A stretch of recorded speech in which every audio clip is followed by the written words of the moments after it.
우리가 정말 정리하지 않으면 안 되는 세 가지 단어가 있다고 생각합니다. 그 세 가지 단어는 무엇이냐면 비전이라는 단어와 사명이라는 단어와 역할이라는 단어를 우리가 한번 생각해 볼 필요가 있다고 생각합니다. 왜냐하면 이 비전이라는 단어는 너무나 기독교 용어로 많이 쓰여지고 있지만 가장 잘못 사용되어지고 있는 단어 중에 하나가 아닌가 생각됩니다. 보통 비전이라고 하면 뭐라고 얘기하죠? 어린아이에게 물어봅니다. 야, 너 커서 뭐 할래? 그러면 저는 영화 배우가 될래요. 그 꿈이 크구나 얘기하죠. 근데 그 아이가 좀 유식해져 그럼 말을 바꿔요. 그럼 너 커서 뭐 할래? 그러면 저는 주님을 위해서 영화 배우가 될래요. 그럼 뭐라 그러죠? 그건 대단한 비전이야. 여러분, 비전이 무엇입니까? 그냥 하나님 안에서 내가 꾸고 있는 꿈이 비전입니까? 아니에요. 창세기 1장부터 요한계시록 22장까지 비전이라는 단어는 많이 나옵니다. 그런데 이 비전이라는 단어는 단 한 번도 나의 꿈으로 해석한 적이 없다는 사실이에요. 비전이라는 단어는 언제나 100% The revelation of God, 하나님의 묵시라고 기록되고 있습니다. 무슨 뜻입니까? 하나님께서 세상을 어떻게 바라보시나요? 하나님의 시각이요, 하나님의 관점이요, 하나님의 경영이요, 하나님의 마스터 플랜이라는 사실입니다. 하나님께서 세상을 어떻게 구원하실 건가?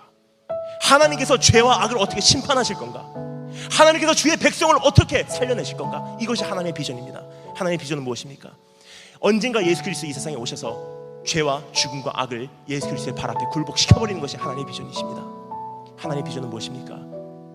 언젠가 예수 그리스도 이 세상에 오셔서 우리 눈의 눈물을 영원토록 닦아버리시는 것이 하나님의 비전이십니다. 하나님의 비전은 무엇입니까? 모든 무릎이 예수 그리스도 발 앞에 무릎 꿇고 모든 혀가 예수 그리스도를 주로 시인하는 것이 하나님의 비전이세요. 여러분이 변호사가 되고자, 여러분이 무슨 사업을 하고자, 여러분이 영화배우가 되고자, 여러분의 꿈과 하나님의 비전은 솔직히 관계가 없습니다. 나의 비전은, 여러분, 그거 솔직히 잘못된 말이고요. 그렇다면 여러분, 여기는 두 번째 단어가 존재합니다. 사명이라는 단어입니다. 사명은 무엇입니까? 엄청난 하나님의 비전, 하나님의 경영, 어떻게 아담 때부터 예수 그리스도의 재림까지 모든 것을 이루실까, 이 마스터 플랜을 우리 머릿속에 될 수 있는 대로 많이 넣으려고 합니다. 우리 가슴속에 될 수 있는 대로 많이 담으려고 합니다. 많이 소화할 만큼 하고 이해할 만큼 해서, 그것이 다는 못해도 이해할 만큼 하고 소화할 만큼 해서 그것이 나의 버전으로 나타났을 때 사명이라고 합니다. 즉, 하나님의 비전과 나의 사명은 양적으로는 다릅니다. 하나님의 눈물이 100방울이라면 나의 눈물은 한 방울밖에 되지 않는다 할지라도 그 비전과 나의 사명은 질적으로는 똑같다는 사실입니다. 그 눈물은 똑같습니다. 하나님의 생각이 나의 생각이요, 하나님의 눈물이 나의 눈물이요, 하나님의 심정이 나의 심정입니다. 그럼 나의 사명은 무엇입니까? 하나님의 위대하신 비전을 이루어드리기 위해서 나는 땅끝까지 복음을 전파하는 것이 나의 사명입니다. 하나님의 위대하신 비전을 이루어드리기 위해서 오늘도 죄와 피 흘리기까지 싸우는 것이 나의 사명입니다. 여러분, 이것은 목사나 선교사나 평신도나 동일한 사명이라는 사실이에요. 어떤 분들이 이렇게 말씀하십니다. 목사님은 그럼 목사님이신가 그렇게 얘기하고 나의 사명은 다릅니다. 여러분, 그건 말이 안 되는 거예요. 왜 그러죠? 하나님의 비전이 똑같다면, 크리스찬이라면, 목사든지 선교사든지 평신도든지 사명은 거의 동일하다는 사실입니다.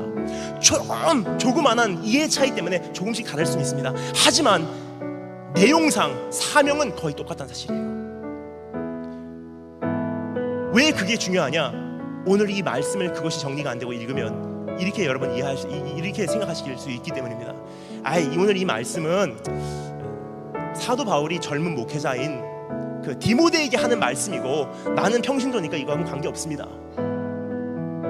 하지만 그렇지 않습니다. 사도 바울이 오늘 디모데에게 말씀하는 이 사명, 이 말씀은 디모데의 역할이 아니라 디모데의 사명에 대해서 말하고 있어요.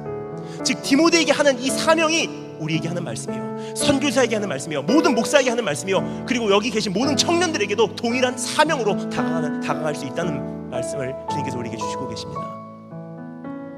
한 가지만 더 말씀드리자면 역할이라는 단어가 존재합니다. 역할이라는 단어는 무엇입니까?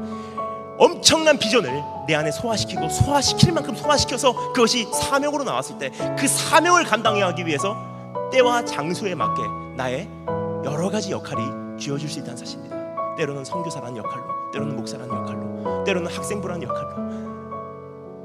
그래서 우리는 여러분 일평생 살면서 우리의 역할은 많이 바뀔 수 있습니다. 때와 장소에 맞게 최대한 이 복음을 수단과 방법을 가리지 않고 땅끝까지 전파함으로 나의 사명을 감당할 수 있게, 이것이 역할이라는 단어입니다.